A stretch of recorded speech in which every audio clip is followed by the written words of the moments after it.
Assalamu alaikum, chers frères et sœurs. Le peuple maudit de Israël. Une phrase qui semble résonner avec un mystère profond, une notion qui pourrait dérouter ou susciter la curiosité. Pourquoi parler de malédiction, alors que l'histoire d'Israël est généralement associée à celle d'un peuple élu par Dieu? Pourtant, au fil des siècles, des textes anciens aux événements historiques récents, l'idée que le peuple d'Israël aurait pu être maudit a traversé les cultures, les religions et les esprits. Il est crucial de comprendre que ce sujet va bien au-delà des simples récits bibliques. Il s'ancre dans une histoire complexe, où la théologie, les prophéties et les malheurs historiques sont intimement liés. Cette notion de malédiction trouve son écho dans les croyances populaires, mais aussi dans des interprétations religieuses et culturelles, parfois mal comprises. Pourquoi ce sujet mérite-t-il notre attention aujourd'hui? Parce que ce n'est pas simplement un concept historique, mais une idée qui a façonné la perception mondiale d'un peuple tout au long des âges. Pour bien saisir la portée de cette notion, il est indispensable de remonter aux sources historiques et religieuses, de comprendre le contexte dans lequel ces croyances ont émergé, et de démêler les faits des mythes. Le terme de peuple maudit a souvent été utilisé dans divers contextes pour parler du peuple d'Israël, mais que signifie-t-il réellement? Dans la Bible, en particulier dans l'Ancien Testament, les relations entre le peuple hébreu et Dieu sont parfois marquées par des promesses de bénédiction, mais aussi des avertissements de malédiction en cas de désobéissance. Dans le livre du Deutéronome, par exemple, Dieu promet des bénédictions à Israël s'ils obéissent à ses commandements, mais il y a également des malédictions redoutables s'ils s'en écartent. Parmi ces malédictions, on trouve des prophéties qui parlent d'exil, de souffrance et de dispersion à travers le monde. Ces passages ont alimenté des siècles d'interprétations théologiques, renforçant l'idée que certaines périodes de souffrance du peuple juif pourraient être vues comme des châtiments divins. Au-delà de la Bible, l'histoire du peuple d'Israël, marquée par les conquêtes, les destructions, l'exil et les persécutions, a renforcé cette image d'un peuple qui porte un poids historique lourd.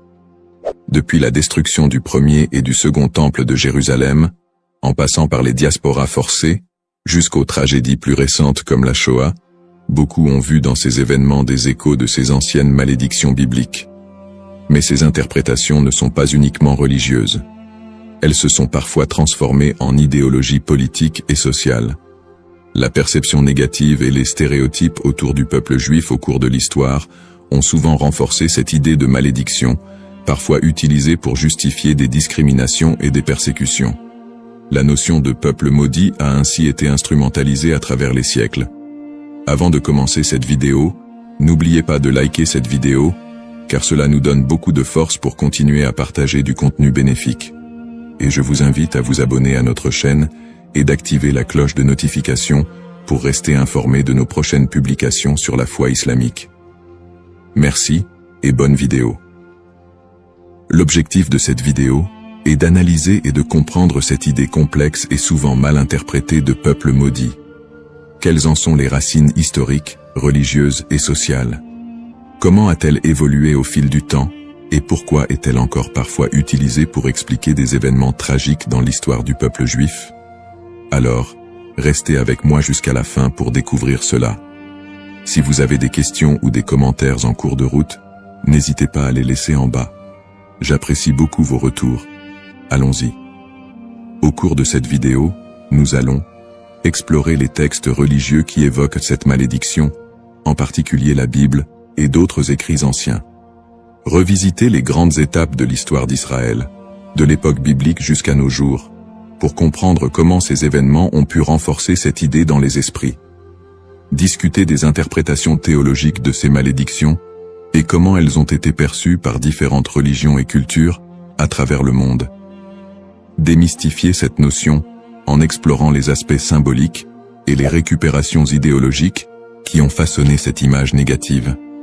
Cette exploration vous permettra de comprendre les tenants et aboutissants de cette idée profondément enracinée dans l'histoire de l'humanité. Il est important de ne pas se laisser emporter par des idées simplistes, mais de creuser la profondeur de ce concept pour en dégager des vérités historiques et spirituelles. Origine d'Israël. L'histoire du peuple israélite débute avec les récits bibliques de la Genèse, où Dieu promet à Abraham, un patriarche hébreu, qu'il deviendra le père d'une grande nation. Cette promesse divine est le point de départ de la formation du peuple d'Israël. Selon la tradition, Abraham, Isaac, son fils, et Jacob, son petit-fils, sont les ancêtres directs de ce peuple, souvent appelés les patriarches. Jacob, après avoir lutté avec un ange, reçoit de Dieu un nouveau nom, Israël, et ses descendants sont appelés les Israélites. Le livre de l'Exode raconte l'histoire de la libération du peuple hébreu de l'esclavage en Égypte sous la direction de Moïse. C'est un moment fondamental dans l'histoire d'Israël, où Dieu scelle une alliance avec les Israélites au mont Sinaï. Dieu y remet les 10 commandements à Moïse, posant ainsi les bases des lois morales et religieuses qui guideront le peuple élu. Cette alliance est une promesse de protection divine en échange de l'obéissance aux lois de Dieu. À partir de là, Israël se constitue progressivement en nation, après la conquête de la terre promise sous Josué. Cette période est marquée par des hauts et des bas, alors que les Israélites tentent de rester fidèles à leur alliance avec Dieu. Toutefois, au fil des siècles, leur histoire est ponctuée d'infidélités religieuses, de guerres et de conquêtes par d'autres puissances, ce qui engendrera l'accomplissement de certaines prophéties de malédiction. Les prophéties et les malédictions.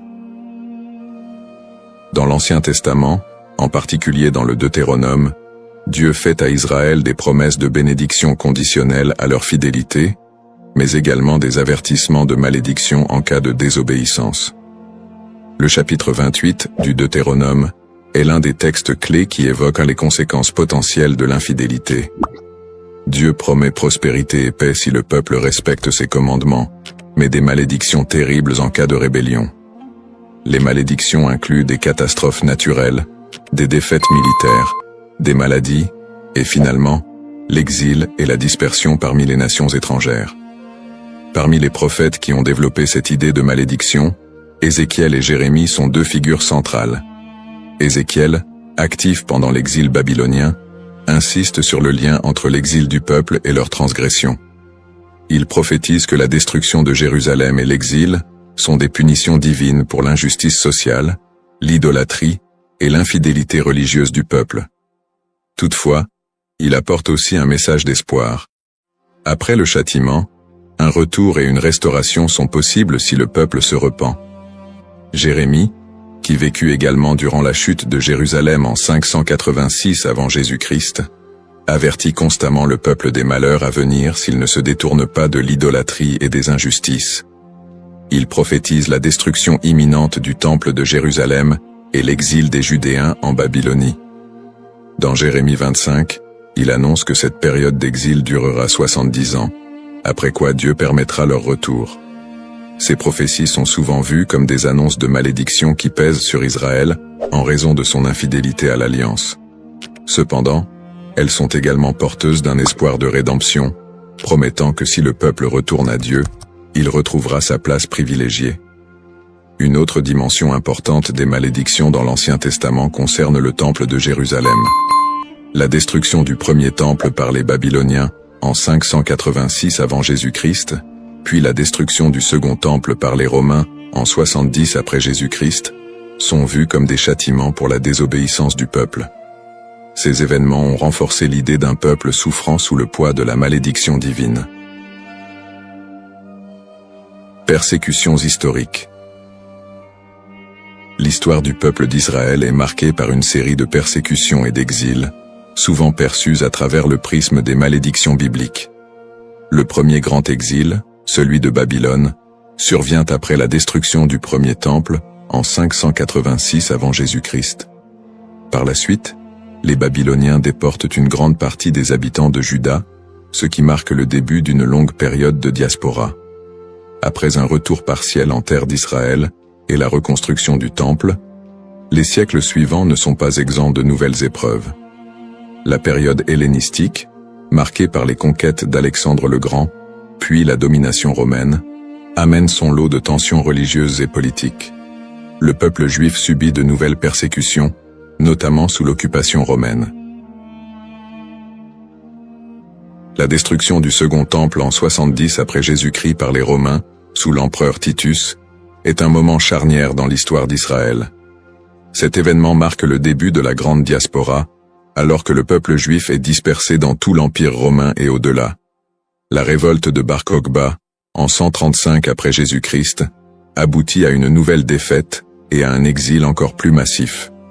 À partir de ce moment, les Juifs deviennent un peuple sans terre, vivant en exil, souvent en minorité, et subissant de nombreuses discriminations et persécutions.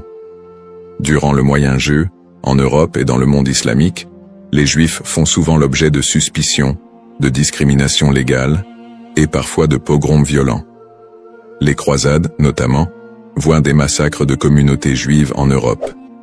Les expulsions des Juifs d'Espagne, en 1492, et du Portugal en 1497, sont d'autres exemples de persécutions qui renforcent cette idée de malédiction. Dans ces périodes sombres, beaucoup d'historiens et de penseurs juifs eux-mêmes ont cherché à comprendre ces souffrances à travers les textes sacrés. Pour certains, ces malheurs étaient perçus comme la continuation des malédictions prononcées dans l'Ancien Testament. Pourtant, ces périodes de souffrance ne sont pas uniquement interprétées comme des châtiments divins, mais aussi comme des épreuves à travers lesquelles le peuple d'Israël serait purifié ou préparé à une rédemption future. Le 19e et le 20e siècle ne font qu'amplifier ces tragédies, avec l'émergence de l'antisémitisme moderne, culminant dans l'horreur de la Shoah, qui a vu l'extermination systématique de 6 millions de Juifs pendant la Seconde Guerre mondiale. Une telle catastrophe, d'une ampleur sans précédent, a profondément marqué l'identité juive et soulevé des questions sur le sens de cette souffrance historique.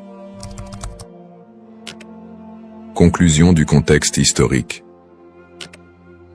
L'histoire du peuple d'Israël, tissée de moments de gloire, d'alliances divines, mais aussi de malédictions et de souffrances, reste une des plus complexes et des plus riches de l'humanité.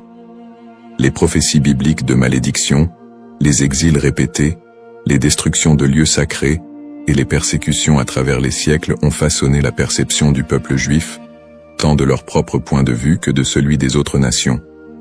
Le concept de peuple maudit, les bases théologiques, l'idée de malédiction dans les textes religieux, en particulier dans la tradition judéo-chrétienne, est un concept riche et complexe.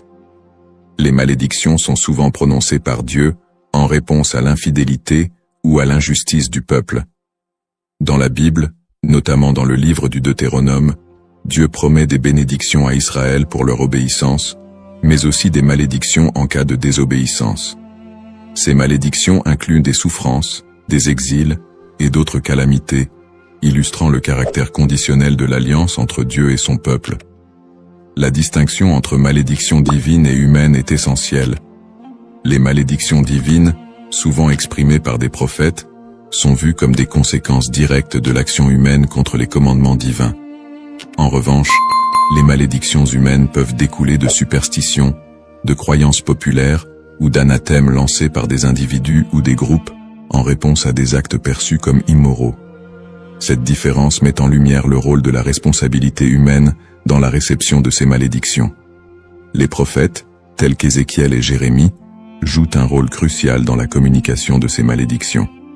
Leur message souligne que ces châtiments ne sont pas simplement des expressions de colère divine, mais des appels à la repentance et à la restauration.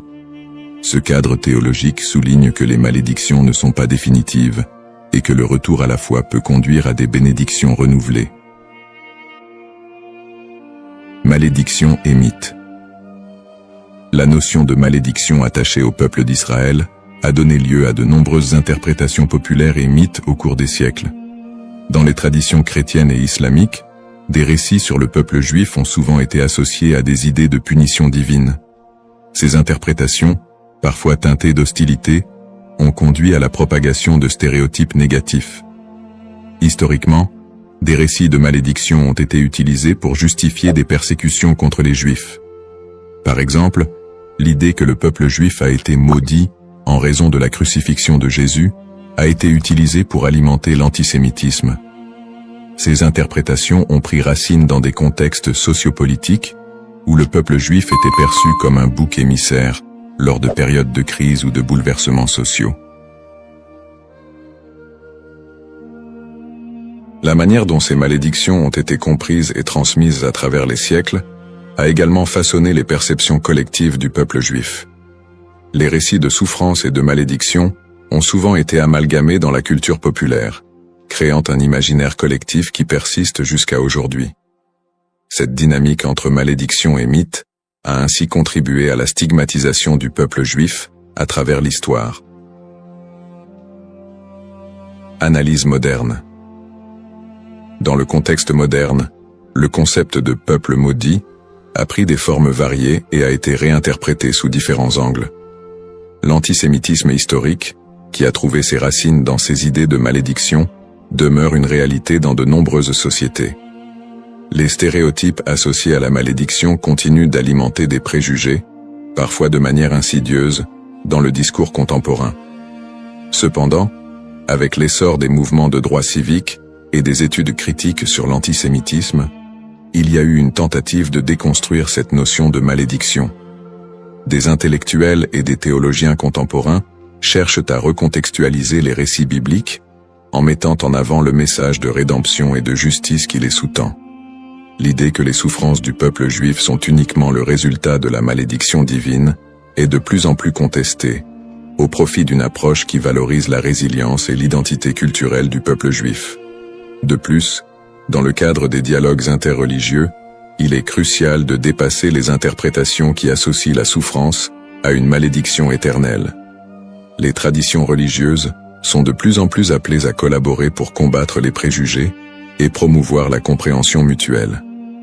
Dans ce contexte, le concept de malédiction est réévalué, non pas comme une fatalité, mais comme une occasion de réflexion sur les injustices sociales et historiques. En somme, le concept de peuple maudit est profondément ancré dans l'histoire religieuse et culturelle. Il invite à une réflexion sur la manière dont les textes sacrés et les croyances ont été interprétés à travers les âges, souvent avec des conséquences tragiques. L'exploration de ce thème permet non seulement de mieux comprendre les défis historiques du peuple juif, mais aussi de s'engager dans un dialogue constructif sur les identités et les histoires partagées dans le monde contemporain. La diaspora et les épreuves du peuple juif vit en diaspora. La diaspora juive, qui a débuté avec l'exil babylonien au VIe siècle avant J.C., a été marquée par une série de défis sans précédent. Une fois dispersé à travers le monde, le peuple juif a dû naviguer dans des environnements souvent hostiles. Les communautés juives ont fait face à des persécutions, à des migrations forcées et à la ghettoisation, qui ont toutes contribué à forger leur identité collective. Dans de nombreux pays, les Juifs étaient considérés comme des étrangers, souvent sujets à la méfiance et à la stigmatisation. Dans l'Europe médiévale, par exemple, ils étaient fréquemment accusés de diverses calamités, comme la peste noire, et ont été victimes de violences antisémites. Les Juifs étaient souvent contraints de vivre dans des quartiers séparés, appelés ghettos, où leur liberté était limitée. Cette ghettoisation a servi à isoler les communautés juives, créant un environnement d'exclusion qui a renforcé les stéréotypes négatifs. Les migrations forcées ont également eu un impact considérable sur la vie juive en diaspora. Des expulsions massives, comme celle des Juifs d'Espagne en 1492, ont conduit à une dispersion rapide vers des régions comme l'Empire ottoman, le nord de l'Afrique et plus tard les Amériques. Ces déplacements ont souvent été motivés par des conditions de vie insupportables et des menaces physiques, mais ils ont également permis aux Juifs de préserver et d'adapter leur culture dans de nouveaux contextes. Malgré ces défis, les communautés juives ont réussi à maintenir leurs traditions et à s'adapter aux réalités locales. Elles ont développé des réseaux de solidarité, créant des institutions éducatives et religieuses pour assurer la transmission de leur héritage culturel et spirituel. Cette résilience face à l'adversité est une caractéristique marquante de l'expérience juive en diaspora. Les pogroms et l'Holocauste. Les pogroms, qui ont commencé en Europe à partir du IXe siècle, illustrent la violence persistante à laquelle les Juifs ont été confrontés. Ces émeutes violentes, souvent encouragées par des autorités locales, ont mené à des massacres, à des pillages et à des destructions de synagogues. Un des pogroms les plus connus est celui de Kitchinev en 1903, qui a entraîné la mort de dizaines de Juifs et laissé des centaines d'autres blessés. Le XXe siècle a vu la tragédie de l'Holocauste, un génocide qui a coûté la vie à 6 millions de Juifs pendant la Seconde Guerre mondiale. Les nazis ont systématiquement exterminé les Juifs européens, mettant en place des camps de concentration et d'extermination. Malgré ces persécutions violentes, de nombreuses histoires de survie émergent, mettant en lumière le courage et la détermination du peuple juif. Des groupes de résistance, des réseaux de sauvetage et des actes de bravoure individuels témoignent de la volonté de maintenir l'humanité et la dignité face à l'inhumanité. L'Holocauste a laissé une empreinte indélébile sur la mémoire collective juive. Les survivants ont dû reconstruire leur vie dans un monde souvent indifférent à leur souffrance. Cette tragédie a également catalysé des mouvements politiques qui ont conduit à la création de l'État d'Israël en 1948, un point tournant dans l'histoire juive moderne. Lutte pour l'identité et la terre promise. Les épreuves subies par le peuple juif en diaspora ont profondément influencé son identité collective. Face à l'adversité, une identité juive résiliente a émergé, mêlant traditions séculaires, pratiques religieuses et un sentiment d'appartenance à une histoire commune. Cette lutte pour la survie a également renforcé un lien indéfectible avec la terre d'Israël, considérée comme la terre promise dans la tradition juive. Ce lien a été ravivé tout au long de l'histoire, notamment lors des mouvements sionistes du XIXe et du XXe siècle, qui ont cherché à établir un foyer national juif en Palestine. Pour de nombreux juifs, la terre d'Israël représente non seulement un lieu géographique, mais également un symbole de liberté, d'identité et d'unité. Les événements tragiques de l'histoire juive, comme l'Holocauste, ont également renforcé l'urgence de cette quête, suscitant un mouvement pour un retour à la terre d'Israël. En somme, l'expérience de la diaspora a été marquée par des défis extrêmes, mais aussi par une résilience remarquable. Les persécutions, les pogroms et l'Holocauste ont non seulement laissé des cicatrices, mais ont également façonné une identité juive forte, ancrée dans une histoire partagée et un attachement profond à la terre d'Israël. Ce processus de formation de l'identité juive, en réponse aux épreuves, continue de jouer un rôle crucial dans la vie des Juifs du monde entier aujourd'hui. Le retour en Israël et l'État moderne, sionisme et création de l'État d'Israël. Le mouvement sioniste, qui a émergé à la fin du XIXe siècle, constitue un tournant majeur dans l'histoire juive moderne. À cette époque, les Juifs d'Europe étaient confrontés à une montée de l'antisémitisme et à des conditions de vie précaires, notamment en Russie et en Europe de l'Est. Ces difficultés ont suscité un besoin pressant d'un foyer national. Theodor Herzl, considéré comme le père du sionisme politique, a articulé cette aspiration dans son livre L'État juif, 1996, où il propose la création d'un État juif en Palestine comme réponse à l'antisémitisme rampant. Le sionisme a pris plusieurs formes, allant du sionisme politique de Herzl à des visions plus socialistes et culturelles, comme celles de figures comme David Ben-Gourion et Ahad Ha'am. Le premier congrès sioniste a eu lieu à Bâle, en 1897, où les participants ont décidé de promouvoir l'établissement d'un foyer national juif en Palestine par des moyens diplomatiques et légaux. À la suite de la déclaration Balfour de 1917, dans laquelle le gouvernement britannique a exprimé son soutien à l'établissement d'un foyer national juif en Palestine, le mouvement sioniste a gagné en légitimité. Cependant, la réalité sur le terrain était complexe. La Palestine était alors habitée par une majorité arabe qui a vu l'immigration juive comme une menace pour ses droits et ses terres. Cette situation a semé les graines des conflits futurs. Après la Seconde Guerre mondiale et l'Holocauste, qui a décimé la population juive d'Europe, le besoin d'un refuge sécurisé a été accentué. En 1947, l'Assemblée générale des Nations unies a voté pour diviser la Palestine en deux États, un juif et un arabe. Les leaders juifs ont accepté le plan, mais les dirigeants arabes l'ont rejeté. Le 14 mai 1948, David Ben-Gourion a proclamé l'indépendance de l'État d'Israël, ce qui a entraîné la première guerre israélo-arabe. En dépit de l'opposition régionale, Israël a réussi à établir un État et à absorber un grand nombre de réfugiés juifs du monde entier, notamment des survivants de l'Holocauste. Conflit moderne. Depuis sa création, l'État d'Israël a été plongé dans une série de conflits régionaux qui ont souvent été alimentés par des tensions ethniques et religieuses. Les guerres avec les pays arabes voisins, notamment les guerres de 1948, 1967 et 1973, ont défini les frontières et les relations diplomatiques de l'État moderne.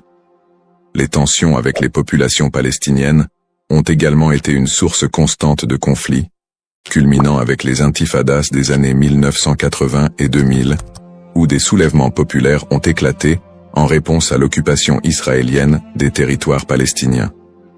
Le conflit israélo-palestinien est un point focal des tensions au Moyen-Orient, où des questions de droits territoriaux, d'autodétermination et de sécurité se croisent. Les territoires de la Cisjordanie et de Gaza sont devenus des symboles de la lutte pour la reconnaissance et la dignité des Palestiniens. Les colonies israéliennes en Cisjordanie et les conditions de vie à Gaza ont engendré des critiques internationales et des tensions croissantes. Sur le plan religieux, les sites sacrés tels que Jérusalem revêtent une signification particulière pour les Juifs, les chrétiens et les musulmans, exacerbant les conflits. L'accès aux lieux saints est souvent un point de discorde, avec des épisodes de violence autour du mont du Temple et du dôme du Rocher. Peut-on encore parler d'un peuple maudit aujourd'hui? La question de savoir si l'on peut encore parler d'un peuple maudit aujourd'hui mérite d'être examinée sous différents angles. D'une part, le peuple juif a par moments été perçu comme victime d'une malédiction, surtout dans le contexte des souffrances historiques, des persécutions et de l'Holocauste. Cette perception s'est parfois traduite par des stéréotypes négatifs et un antisémitisme durable qui persistent encore dans certaines sociétés contemporaines. D'autre part, l'idée de peuple maudit ne rend pas pleinement compte de la résilience, de l'innovation et des contributions culturelles des Juifs à la société mondiale. Après des siècles de persécution, les Juifs ont réussi à établir un État souverain, à revitaliser leur culture et à jouer un rôle significatif dans divers domaines tels que la science, l'art et la politique. Cette renaissance culturelle et nationale contredit l'idée d'une malédiction éternelle. Aujourd'hui, beaucoup de Juifs se définissent non pas par leurs souffrances passées, mais par leur identité culturelle et leur engagement envers des valeurs de justice, de paix et de coexistence. L'État d'Israël, bien qu'encore confronté à des défis internes et externes, est un symbole de survie et de détermination pour de nombreux Juifs dans le monde. Ainsi, plutôt que de voir le peuple juif à travers le prisme d'une malédiction, il est plus approprié de reconnaître la complexité de son histoire, marquée par des luttes et des triomphes, et d'appréhender la diaspora juive comme une histoire d'espoir, de résilience et de quête d'identité. Dans cette exploration du thème du peuple maudit d'Israël, nous avons retracé l'histoire complexe des Juifs, de leurs origines dans l'Antiquité à leur établissement moderne en tant qu'État souverain. Nous avons examiné le contexte historique et religieux, en soulignant les épreuves de la diaspora, les persécutions et les tragédies comme les pogroms et l'Holocauste. En analysant le concept de malédiction, nous avons également vu comment il a été utilisé pour justifier des stéréotypes et des violences à l'encontre des Juifs au fil des siècles. Nous avons ensuite discuté du mouvement sioniste qui a mené à la création de l'État d'Israël en 1948, ainsi que des conflits régionaux qui en ont découlé, notamment avec les populations palestiniennes. Ces tensions, alimentées par des enjeux historiques, ethniques et religieux, continuent de façonner la réalité actuelle du pays. En réfléchissant à l'évolution du terme « maudit », il est crucial de reconnaître qu'il a souvent été employé de manière péjorative pour désigner le peuple juif et justifier des injustices. Cependant, au fil du temps, cette notion a été déconstruite. De nos jours, parler de peuple maudit ne rend plus compte de la diversité et de la résilience des communautés juives. Au contraire, il est essentiel de voir le peuple juif comme porteur d'une riche culture, d'une identité dynamique et d'une volonté indéfectible de vivre et de prospérer, malgré les défis historiques. Pour conclure, j'invite chacun d'entre vous à approfondir ce sujet fascinant et complexe. Prenez le temps d'explorer les multiples facettes de l'histoire juive, d'écouter des voix variées et de réévaluer vos propres perceptions sur le peuple juif et son héritage. En favorisant la compréhension et l'empathie, nous pouvons tous contribuer à un dialogue constructif qui transcende les stéréotypes et promeut la paix et la coexistence. Le parcours historique du peuple juif est une leçon pour tous sur la résilience, l'identité et la quête de justice. Assalamu alaikum wa rahmatullahi wa barakatuh, chers frères et sœurs. Bienvenue sur notre chaîne, Parole d'Allah. Aujourd'hui, nous plongeons dans l'un des moments les plus spirituels de l'année, le mois de Ramadan. Ce mois béni, où les portes du paradis s'ouvrent et celles de l'enfer se ferment, est un moment de purification de l'âme et de rapprochement avec notre Créateur. Le Ramadan est une période durant laquelle notre lien avec Allah se renforce par la prière, le jeûne et surtout l'invocation, doua. Chaque prière et chaque doua prononcée en ce mois possède une force et une bénédiction particulière. Dans cette vidéo, nous allons explorer un doua spécifique, puissant et significatif que vous pouvez réciter pendant ce mois sacré. Nous verrons comment cette invocation peut transformer nos vies et nous rapprocher davantage de la miséricorde d'Allah. Avant de commencer cette vidéo, n'oubliez pas de liker cette vidéo, car cela nous donne beaucoup de force pour continuer à partager du contenu bénéfique. Et je vous invite à vous abonner à notre chaîne et d'activer la cloche de notification pour rester informé de nos prochaines publications sur la foi islamique. Partagez-la avec vos proches et laissez un commentaire pour me dire ce que vous en pensez. Merci et bonne vidéo. L'importance du doua dans le mois de Ramadan. Le mois de Ramadan est une période inégalée dans l'année où Allah accorde une miséricorde et une bénédiction infinie à ceux qui s'y consacrent pleinement. Parmi les plus grandes bénédictions de ce mois figure l'importance du doua. En effet, le prophète Muhammad, paix et bénédiction sur lui, a dit « Il y a 3 personnes dont l'invocation n'est jamais rejetée. Celui qui jeûne jusqu'à ce qu'il rompe son jeûne, le juste dirigeant, et celui qui fait doua pour son frère en son absence. » Tirmidhi. Ce hadith montre clairement que pendant le Ramadan, les invocations sont particulièrement efficaces et puissantes.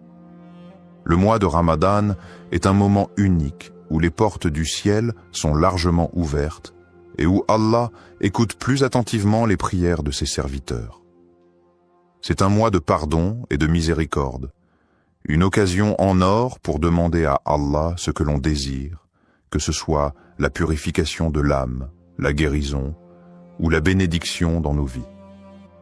Le prophète Muhammad, paix et bénédiction sur lui, nous a également enseigné que, quand le Ramadan commence, les portes du paradis s'ouvrent, les portes de l'enfer se ferment et les démons sont enchaînés.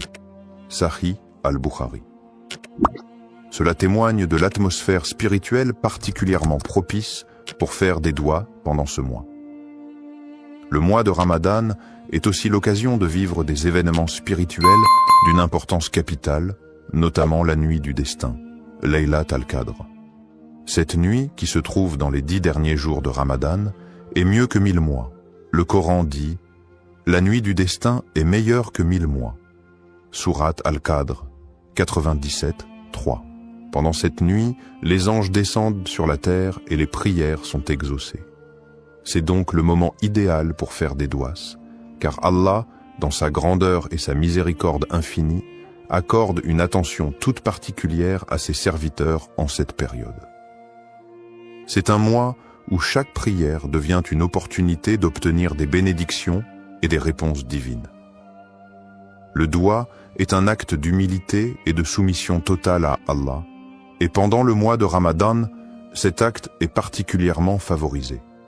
Nous devons saisir cette occasion pour purifier nos cœurs, solliciter le pardon d'Allah et demander des bénédictions pour nous-mêmes, nos proches, et même pour l'ensemble de la communauté musulmane. Le doua du Ramadan, signification et puissance. Le doua est un acte de soumission et de demande auprès d'Allah, et pendant le mois de Ramadan, cet acte prend une dimension particulière.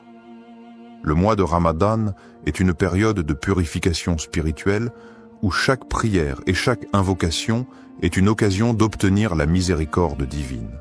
Dans ce contexte, certains douas ont une puissance et une signification profonde, et parmi ceux-ci, il existe un doua spécifique recommandé pour ce mois béni. Le doua pour la rédemption et le pardon. Le doua pour la rédemption et le pardon.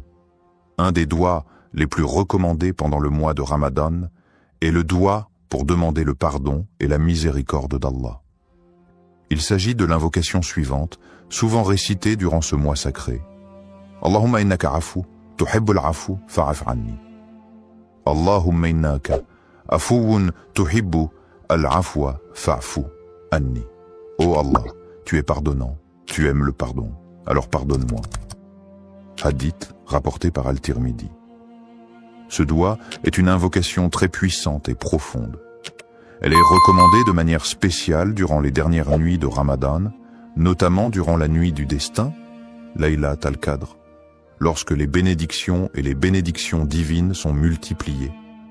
Le doua exprime l'humilité et le besoin absolu de la miséricorde d'Allah. Signification des mots et impact spirituel. Chaque mot de ce doua est riche en signification et en implications spirituelles. Voici une explication détaillée de ces éléments clés. Allahumma innaka. Ce mot commence l'invocation par le nom d'Allah, une manière de se rappeler qu'Allah est celui vers qui toute demande doit être adressée. Ce début marque le recueillement, le respect et l'humilité devant Allah. Afuwun. Cela fait référence à la qualité divine d'Allah qui est pardonnant. Ce mot indique une forme de pardon bienveillant, plus que simplement accorder le pardon. Allah, dans sa grande miséricorde, ne se contente pas de pardonner les péchés, mais il efface leurs traces et les conséquences. C'est ce pardon purifiant qui est demandé ici. Tuhibbu al-afwa. Cette phrase signifie que tu aimes le pardon. Cela nous rappelle que le pardon est une qualité précieuse dans l'islam. Et Allah non seulement pardonne, mais il aime pardonner à ses serviteurs qui se repentent sincèrement. Il est la source de tout pardon et aime purifier ceux qui se tournent vers lui avec un cœur sincère. Fa'fu anni. Ici, on demande directement à Allah de pardonner nos fautes. Le mot fa'fu est plus que le simple pardon. Il implique l'effacement total des péchés et des erreurs, une grâce qui est renouvelée chaque jour pendant le mois de Ramadan. Cette invocation, d'une simplicité apparente, est profondément spirituelle. Elle illustre parfaitement l'âme du Ramadan, qui est un mois de purification, de repentance et de réconciliation avec Allah. Le doua fait appel à la miséricorde d'Allah, à sa volonté de pardonner et à sa bienveillance infinie. Il invite les croyants à se tourner vers Allah avec une foi totale, en reconnaissant leur faiblesse et en demandant une purification divine. Connexion à la miséricorde divine. Le mois de Ramadan est le mois où la miséricorde divine atteint son paroxysme. En demandant pardon, le croyant ne fait pas qu'accepter la rédemption de ses péchés, mais aussi il s'engage dans un processus de purification de l'âme. Allah nous enseigne dans le Coran que sa miséricorde couvre toutes choses, et cette miséricorde est particulièrement active pendant le mois de Ramadan. Le prophète Muhammad, paix et bénédiction sur lui, a dit « Celui qui jeûne pendant le mois de Ramadan avec foi et espérant la récompense d'Allah, ses péchés passés lui seront pardonnés. » Sahih al-Bukhari. Le doua pour le pardon est une clé pour accéder à cette miséricorde. Ce mois de Ramadan est, pour chaque musulman, une occasion de se libérer des chaînes de ses péchés, de se purifier et de se rapprocher de la clémence infinie d'Allah. La répétition de ce doua crée une connexion constante avec la miséricorde divine et rappelle aux croyants qu'Allah est toujours prêt à pardonner ceux qui reviennent vers lui avec sincérité. Bénédictions liées à l'écoute de ce doua. Les bénédictions de ce doua sont innombrables. Lorsque nous récitons cette invocation, nous sollicitons le pardon d'Allah et en retour, Allah nous accorde plusieurs bénédictions spirituelles. le pardon des péchés. Comme mentionné précédemment, réciter ce doua avec foi et sincérité efface nos péchés, même les plus grands. La purification du cœur, la miséricorde divine, demandée dans cette invocation, purifie le cœur du croyant, enlevant l'orgueil, la colère et la rancune. La proximité d'Allah. En demandant pardon à Allah, nous établissons un lien plus intime avec lui. Le doua nous rappelle que nous sommes toujours dépendants de sa miséricorde et que notre relation avec lui est celle d'un serviteur humble. Les bénédictions dans la vie. Le pardon d'Allah pendant le Ramadan se traduit également par des bénédictions dans notre vie quotidienne. Ces bénédictions peuvent se manifester sous forme de paix intérieure, de prospérité spirituelle et matérielle, et d'un sentiment général de bien-être. En conclusion, le doua du Ramadan est une clé spirituelle puissante qui ouvre les portes de la miséricorde d'Allah et nous permet de vivre ce mois sacré dans une pureté renouvelée. En le récitant sincèrement, nous espérons être touchés par la miséricorde divine et bénéficier de toutes les bénédictions qu'Allah réserve à ceux qui cherchent son pardon. Histoire inspirante. Un doua écouté pendant Ramadan. Il y a quelques années, un frère musulman nommé Ahmed vivait un moment difficile dans sa vie. Il avait perdu son emploi, sa situation financière était instable et il ressentait une profonde inquiétude quant à son avenir. Chaque jour, il se battait contre la peur et le doute, se demandant s'il serait capable de subvenir à ses besoins et à ceux de sa famille. En ce mois de Ramadan, il décida de se tourner pleinement vers Allah, espérant que ce mois sacré, porteur de bénédictions, serait l'occasion pour lui de trouver une réponse divine. Ahmed avait toujours été un croyant fidèle, mais dans ces moments de détresse, sa foi était mise à l'épreuve. Il se souvint des paroles du prophète Muhammad, paix et bénédiction sur lui. Il n'y a rien de plus noble que de faire appel à Allah avec une invocation sincère, et Allah répondra, mais selon ce qui est meilleur pour vous. Sahih Muslim. Conscient de la miséricorde infinie d'Allah, il se dit qu'il devait faire confiance à Allah, peu importe l'issue de sa situation. Durant les nuits du Ramadan, Ahmed s'isola dans sa chambre après la prière de Tarawih, un moment calme où il pouvait se concentrer pleinement sur son invocation. Avec une profonde humilité et sincérité, il leva les mains vers Allah et récita ce doua.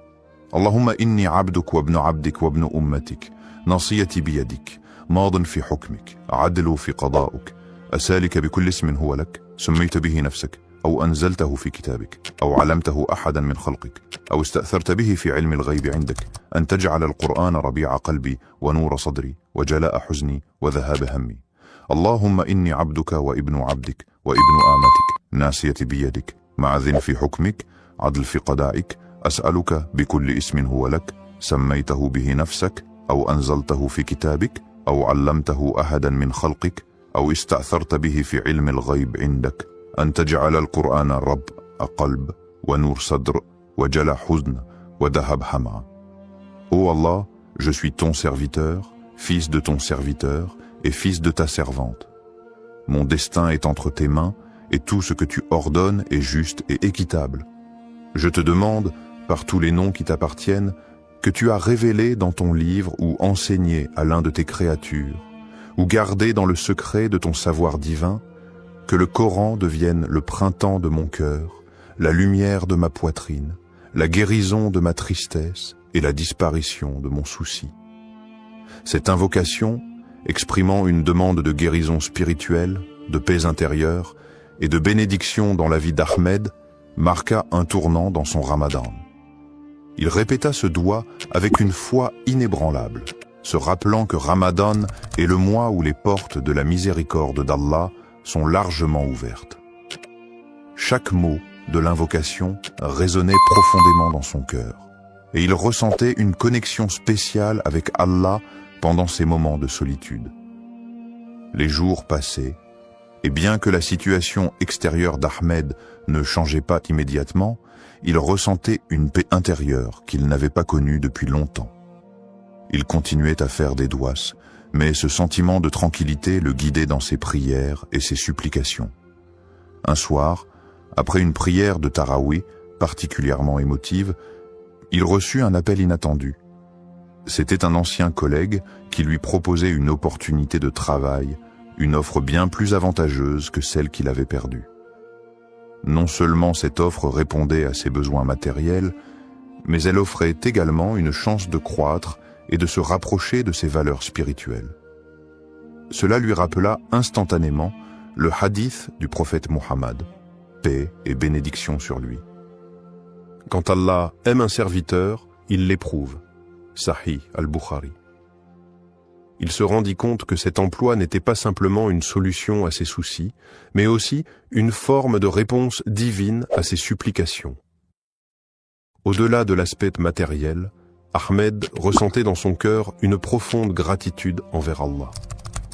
Il se rappela que, bien que sa demande n'ait pas été exaucée immédiatement dans la forme qu'il avait anticipée, la réponse de Dieu était parfaite. Allah avait agi selon ce qui était le meilleur pour lui, non seulement en lui offrant une réponse à ses besoins, mais aussi en renforçant sa foi, en lui enseignant la patience, et en lui montrant que la miséricorde divine se manifeste de manière subtile et inouïe. Cette expérience marqua un tournant spirituel dans la vie d'Ahmed. Il comprit que chaque doua, même si la réponse n'est pas immédiate ou n'est pas conforme à nos attentes, est écoutée par Allah. Parfois, la réponse vient sous une forme différente de ce que nous imaginons, mais elle est toujours en accord avec ce qui est le mieux pour nous.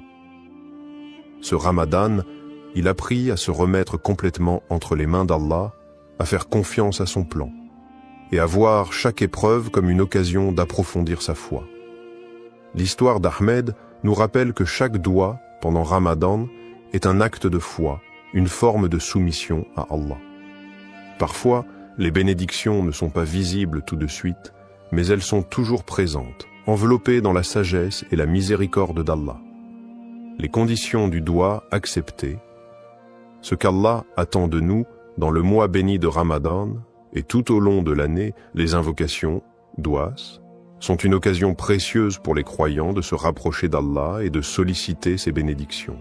Toutefois, pour que notre doua soit accepté, il y a des conditions que nous devons remplir, des comportements que nous devons adopter. Allah, dans sa miséricorde infinie, répond à nos prières, mais cette réponse dépend souvent de la sincérité de notre cœur et de notre engagement envers lui.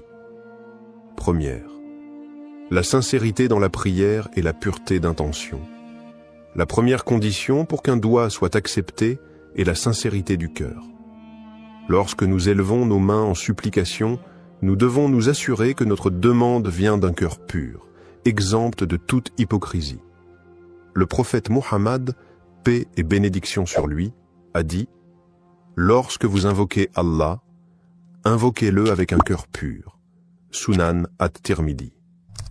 Il est crucial que notre intention soit claire et que nous ne cherchions pas à obtenir des bénéfices mondains par nos prières, mais bien à chercher le plaisir d'Allah.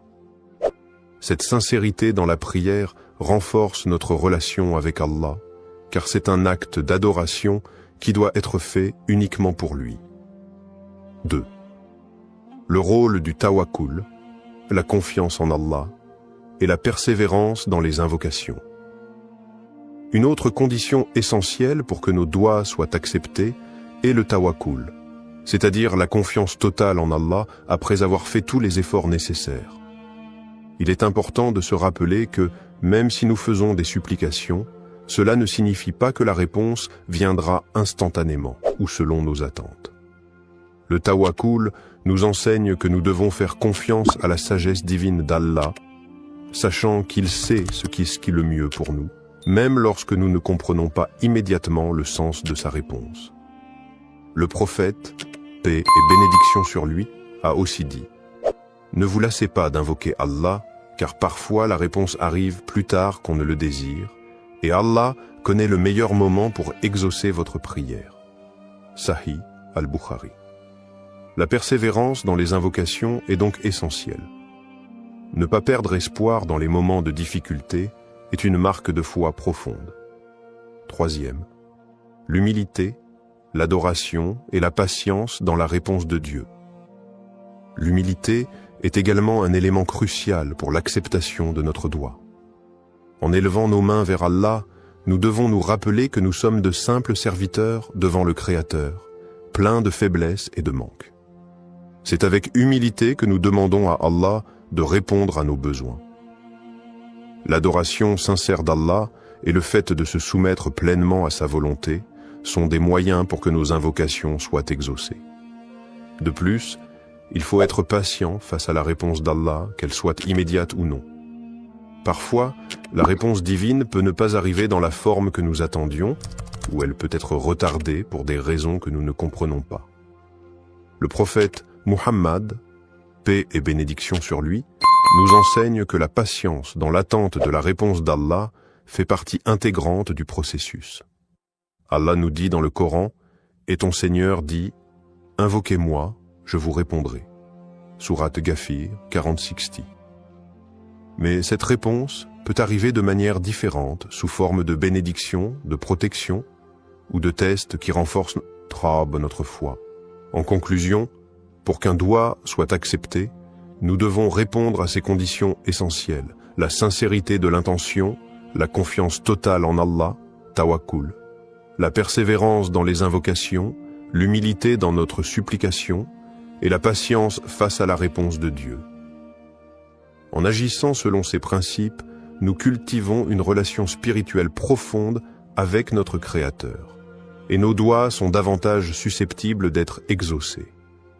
Mais au-delà de l'exaucement immédiat, nous devons toujours garder à l'esprit que chaque réponse d'Allah est parfaite, et qu'elle vient dans le meilleur des moments et selon sa sagesse infinie. Le doua comme moyen de purification spirituelle. Le mois de Ramadan n'est pas seulement une période de jeûne et d'abstinence, mais également un moment sacré de purification spirituelle.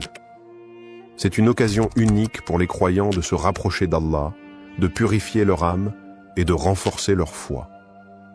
Parmi les moyens les plus puissants pour accomplir cette purification, il y a le doua ou l'invocation.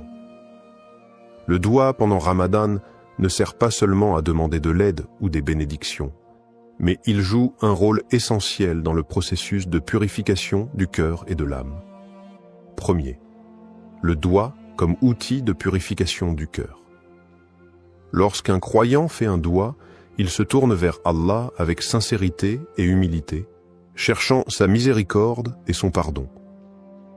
Cet acte d'invocation permet de purifier le cœur en le débarrassant de tout orgueil, de tout mal et de toute négativité.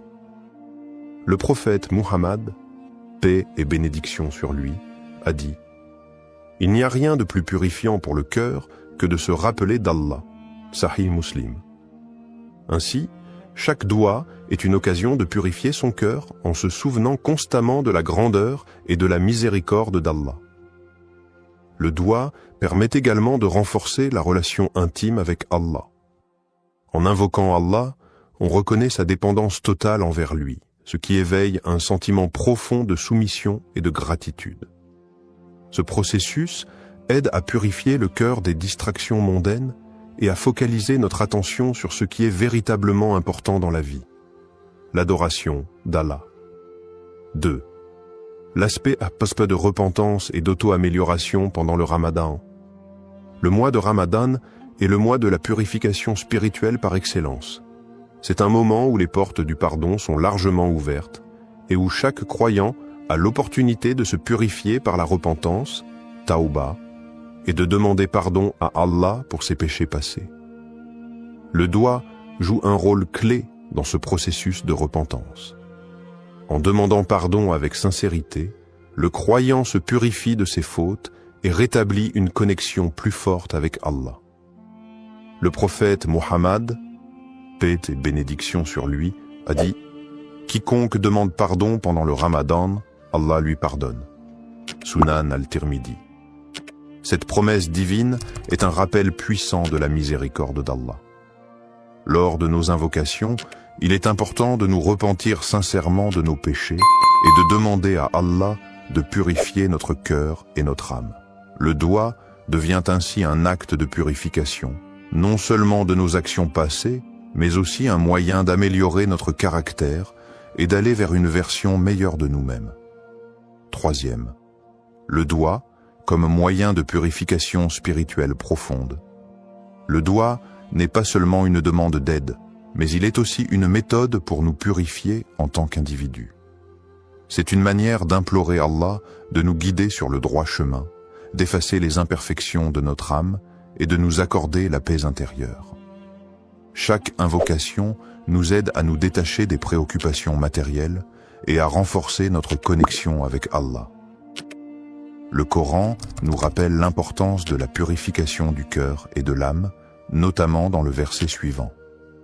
Le jour où ni les biens ni les enfants ne profiteront, sauf celui qui viendra à Allah avec un cœur pur.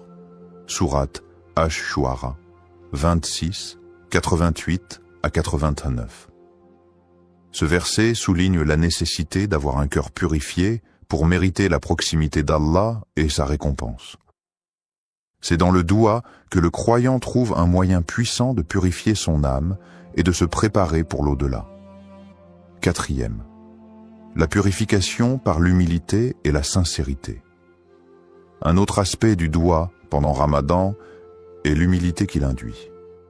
En levant les mains vers Allah et en lui demandant ce dont nous avons besoin, nous reconnaissons notre faiblesse et notre dépendance totale envers lui. Cette humilité est un moyen puissant de purifier notre cœur, car elle nous libère de l'orgueil et du sentiment d'autosuffisance qui peut parfois entraver notre spiritualité. Le prophète, paix et bénédiction sur lui, a dit « Celui qui est humble pour Allah, Allah l'élèvera. » Sahih Muslim. En étant sincères et humbles dans notre invocation, nous permettons à Allah de purifier notre cœur et de nous élever spirituellement. Le doigt devient ainsi une forme d'adoration en soi, un acte de soumission à Allah qui nettoie l'âme et éveille une conscience spirituelle plus profonde. C'est à travers cette pratique régulière que nous pouvons espérer purifier nos intentions, notre cœur, et nous rapprocher davantage de notre Créateur. Conclusion, le doigt, pendant le mois de Ramadan, n'est pas simplement un acte de demande, mais une forme de purification spirituelle qui nous aide à nettoyer notre cœur, à nous repentir et à nous améliorer spirituellement. En nous tournant vers Allah avec sincérité, humilité et foi, nous pouvons purifier nos âmes des péchés et des distractions du monde.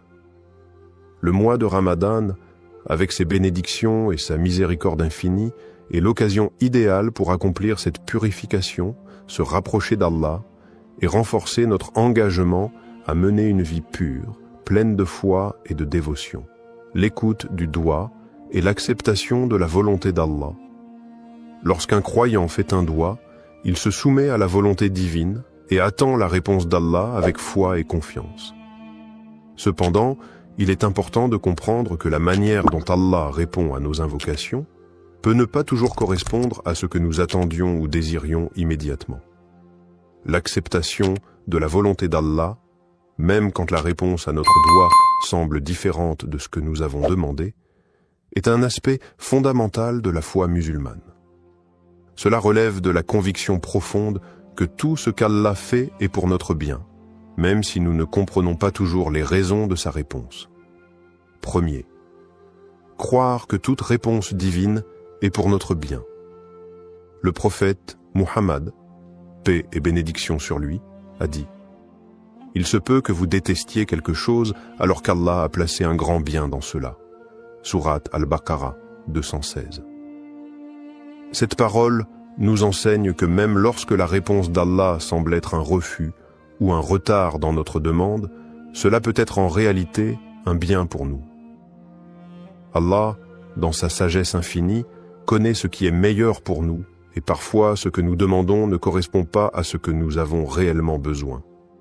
Il est aussi essentiel de comprendre que la réponse d'Allah peut se manifester de différentes manières, soit par l'exaucement direct de notre demande, soit par un retard dans la réponse pour tester notre patience et notre foi, ou encore en nous épargnant un mal que nous ne voyons pas. Le prophète Muhammad, paix et bénédiction sur lui, a dit aucun de vos souhaits n'est perdu, il y a toujours une réponse, soit immédiate, soit différée, soit le mal est éloigné de vous. Cette acceptation de la volonté divine est ce qui nous permet de maintenir une relation de confiance et de soumission envers notre Créateur. Deuxième, l'adab du doigt, faire une invocation avec la bonne manière. Il est essentiel d'adopter la bonne manière, adab, lorsqu'on fait un doigt. Cela inclut plusieurs aspects. Faire preuve de sincérité, se tourner vers Allah avec humilité et respecter les moments propices pour invoquer, tels que les heures de la nuit, le vendredi ou pendant le mois de Ramadan. Le prophète, paix et bénédiction sur lui, a recommandé de commencer chaque doigt par des louanges pour Allah et des prières sur le prophète, puis de présenter notre demande avec dévouement et foi. La patience est également une partie essentielle de l'adab du doigt. Ne pas être pressé de recevoir une réponse immédiate et accepter que la réponse d'Allah arrive au moment qu'il a jugé bon est une forme de respect envers la sagesse divine. Il est aussi important de ne pas abandonner la prière, même si la réponse semble tarder. Le prophète, paix et bénédiction sur lui, a dit « L'invocation d'un croyant est toujours exaucée, tant qu'il ne se lasse pas et ne dit pas « J'ai prié, mais je n'ai pas eu de réponse ». Sahih Muslim. Troisième, la patience et la gratitude envers Allah. L'un des principes les plus profonds lorsqu'il s'agit d'écouter et d'accepter le doigt, c'est de développer la patience, sabre. Lorsque la réponse d'Allah tarde ou diffère de ce que nous attendions, il est crucial de faire preuve de patience et de ne pas perdre espoir. La patience, en attendant la réponse d'Allah, est une forme d'adoration en soi, et c'est par cette patience que nous prouvons notre foi et notre soumission totale à sa volonté. La gratitude, shukr, envers Allah, que la réponse soit positive ou différente de ce que nous espérions, est également essentielle. Remercier Allah pour toutes les bénédictions, même celles que nous ne comprenons pas immédiatement, nous aide à renforcer notre foi et à accepter la réponse divine avec un cœur apaisé. Le Coran nous rappelle « Et lorsque ton Seigneur t'a proclamé, appelez-moi, je vous répondrai. » Sourate Ghafir 40-60. Même si la réponse semble différer, cette promesse est un gage de l'écoute constante d'Allah, et la patience dans l'attente devient une source de purification spirituelle. Conclusion.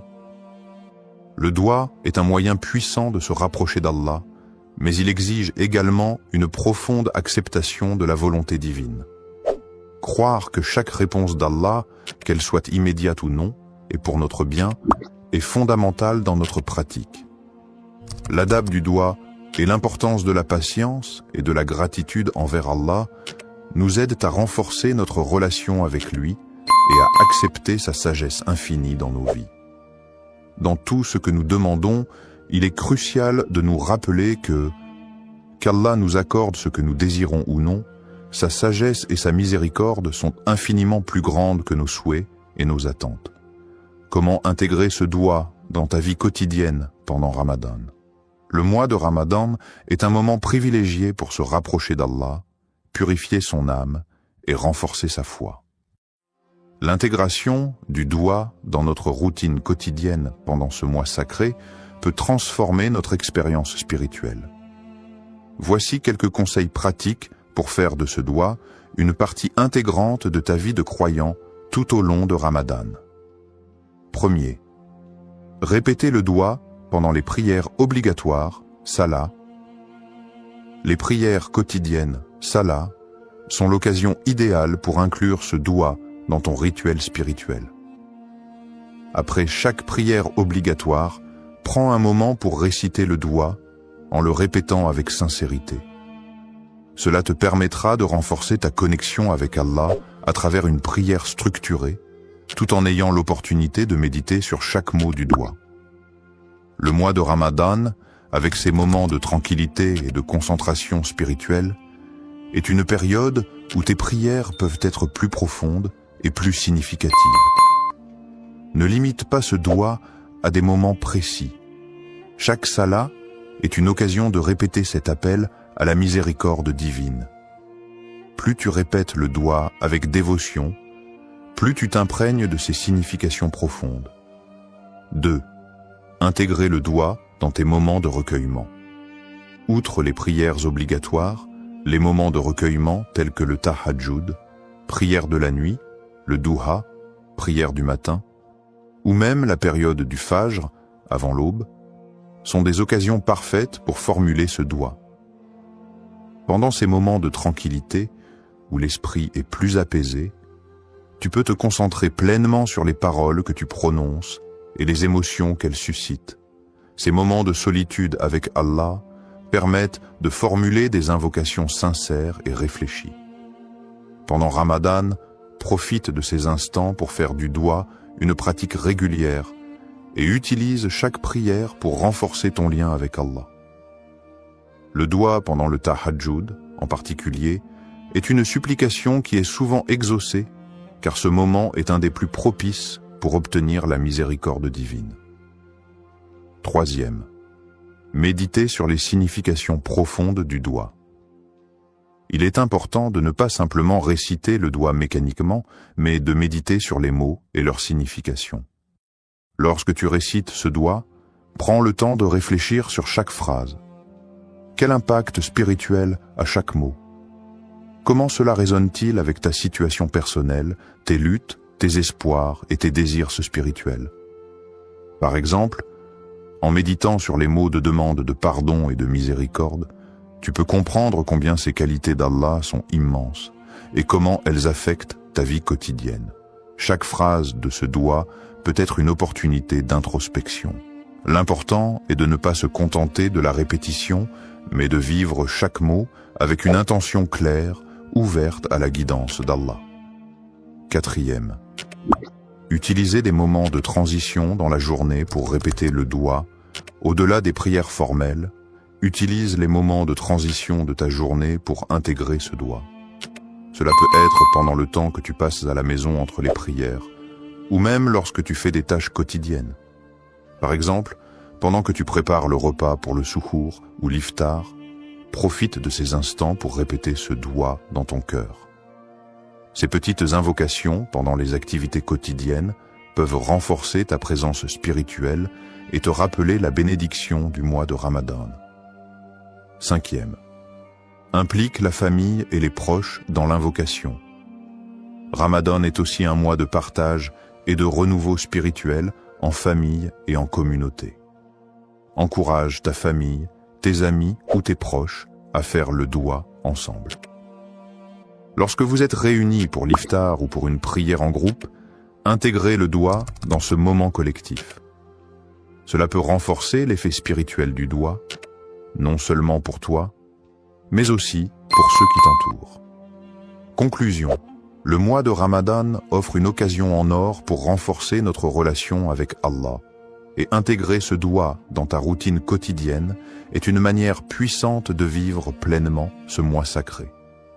Que ce soit pendant les prières formelles, les moments de recueillement personnel, ou même dans les petites actions de la vie quotidienne, chaque instant est une opportunité de se rapprocher d'Allah.